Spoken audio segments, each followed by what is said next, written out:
Assalamualaikum warahmatullahi wabarakatuh. Selamat pagi teman-teman semua. Perkenalkan, saya Naila Kurnia Putri dengan NIM 2401050141 dari Rambude.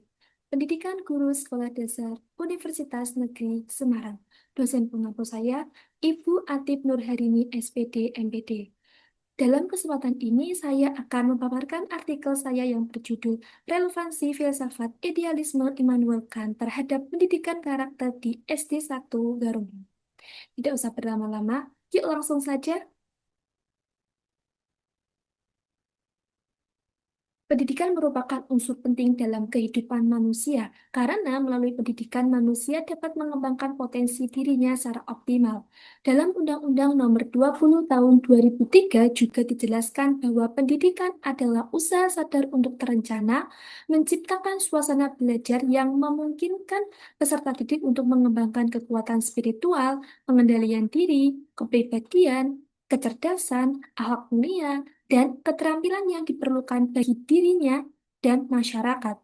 Namun, di era saat ini, kita menghadapi banyak tantangan, seperti pengaruh globalisasi, kemajuan teknologi, serta menurunnya moral dan etika di kalangan generasi muda. Oleh karena itu, pendidikan karakter menjadi hal yang sangat penting, terutama di tingkat sekolah dasar, sebagai fondasi awal membentuk moral peserta didik. Dalam konteks ini, filsafat memiliki peran penting sebagai landasan dalam menentukan arah dan nilai pendidikan. Salah satu aliran filsafat yang berpengaruh besar terhadap dunia pendidikan adalah idealisme, yang berpandangan bahwa hakikat realitas berasal dari akal dan gagasan manusia. Tokoh utama dari aliran ini adalah Immanuel Kant, yakni seorang filsuf asal Jerman yang menegaskan bahwa moralitas harus bersumber dari akal dan rasio, bukan hanya dari kebiasaan atau budaya. Dalam artikel ini,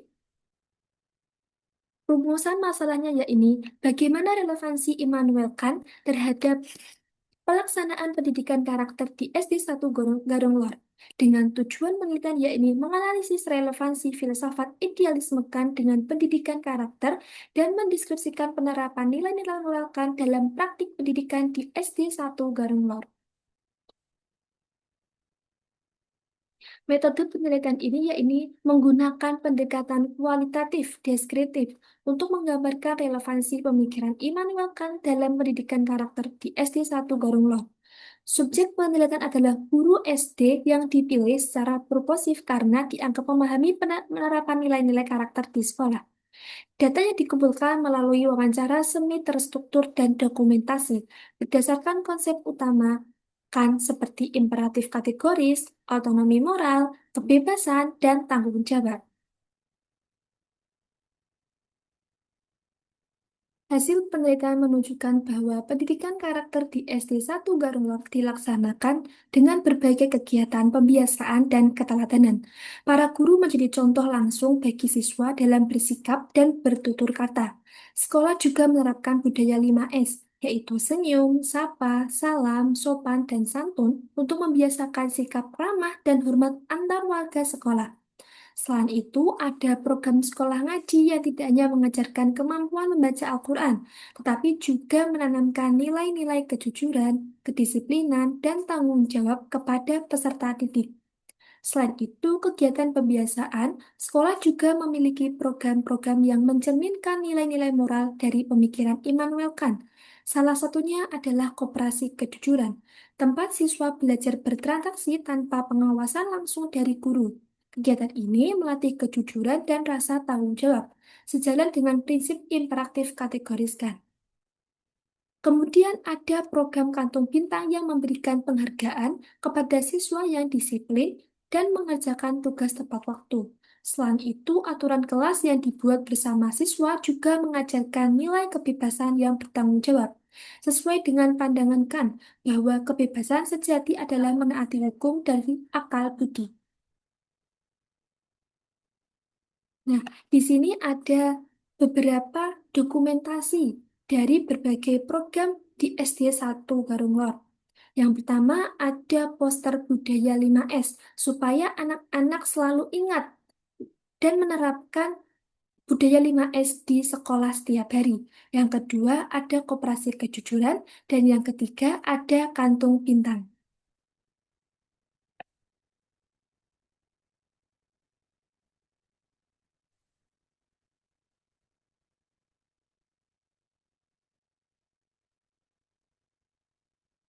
Temuan penelitian menunjukkan bahwa pelaksanaan pendidikan karakter di sekolah SD 1 Garungwa sejalan dengan prinsip-prinsip utama dari filsafat idealisme Immanuel Kant.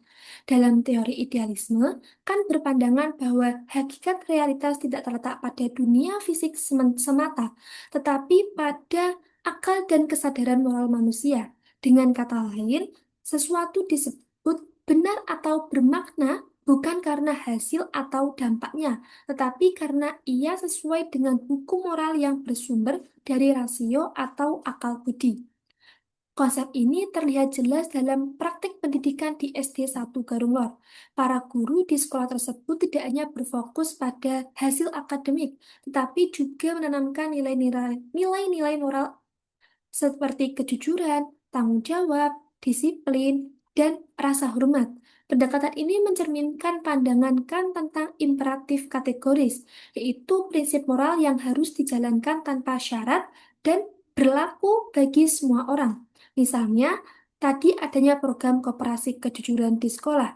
Ini adalah wujud penerapan konsep imperatif kategoris, karena siswa diajarkan untuk jujur dalam kondisi apapun, meskipun tidak ada yang mengawasi.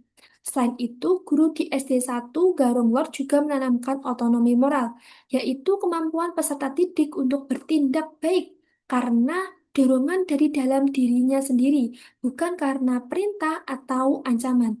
Hal ini tercermin dalam kegiatan sekolah. Ngaji dan budaya 5S, senyum, sapa, salam, sopan, dan santun. Kedua kegiatan tersebut bukan sekadar rutinitas, tapi menjadi sarana pembiasaan agar siswa memiliki kesadaran moral yang tumbuh secara alami. Menurut Kant, tindakan yang bernilai moral adalah tindakan yang dilakukan berdasarkan niat baik dan kesadaran moral, bukan karena paksaan atau dorongan dari luar.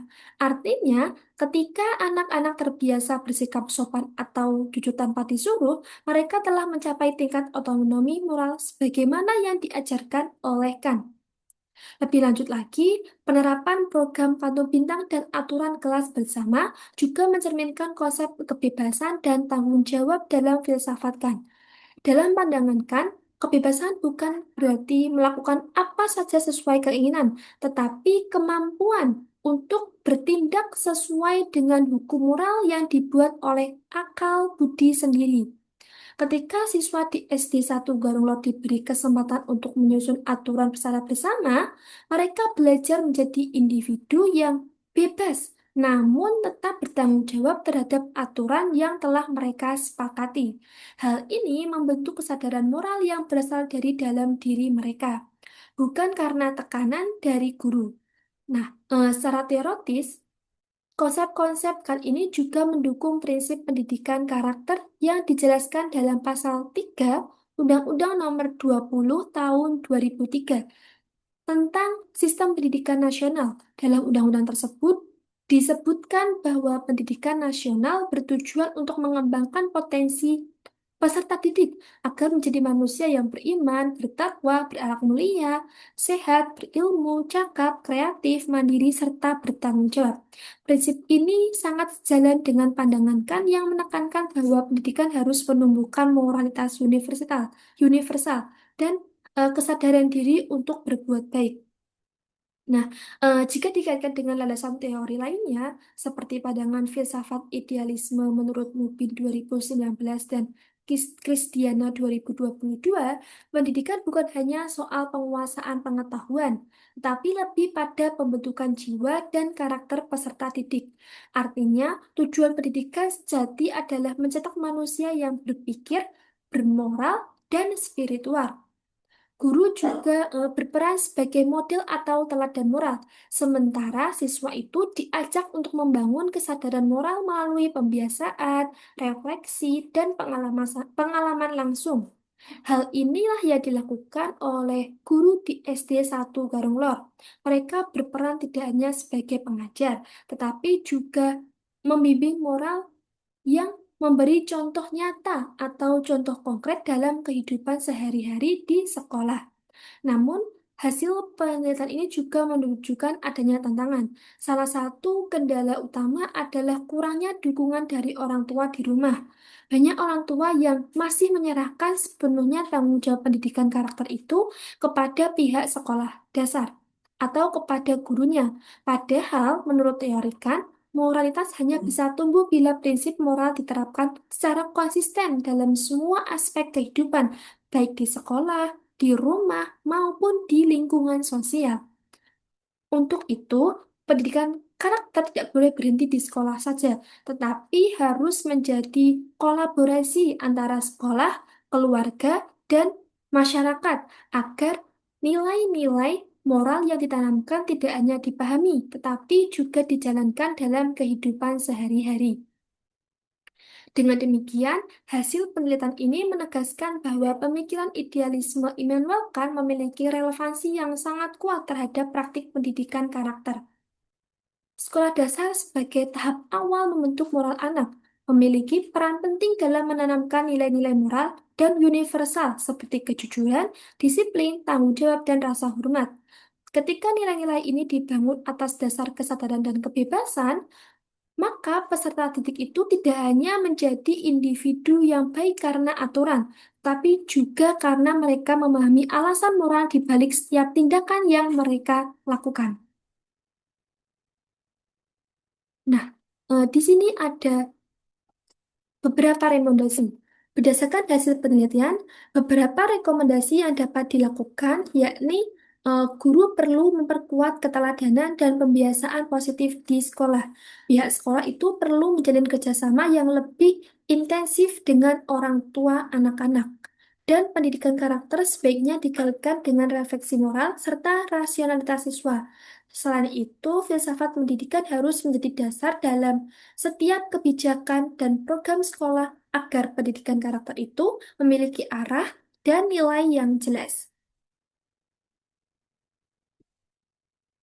Baik, kesimpulan dari artikel yang telah saya buat yaitu pendidikan karakter di SD 1 Garunglor jalan dengan pemikiran filsafat idealisme Immanuel Kant. Nilai-nilai seperti akhlak mulia, kejujuran, disiplin, dan tanggung jawab menjadi dasar dalam berbagai program pembiasaan di sekolah. Kan menegaskan bahwa moralitas sejati bersumber dari akal dan kesadaran diri manusia, bukan karena tekanan dari luar. Untuk itu, pendidikan karakter perlu melibatkan dukungan keluarga, masyarakat, agar nilai-nilai moral yang ditanamkan di sekolah dapat diterapkan secara konsisten, konsisten di rumah dan di lingkungan sekitar.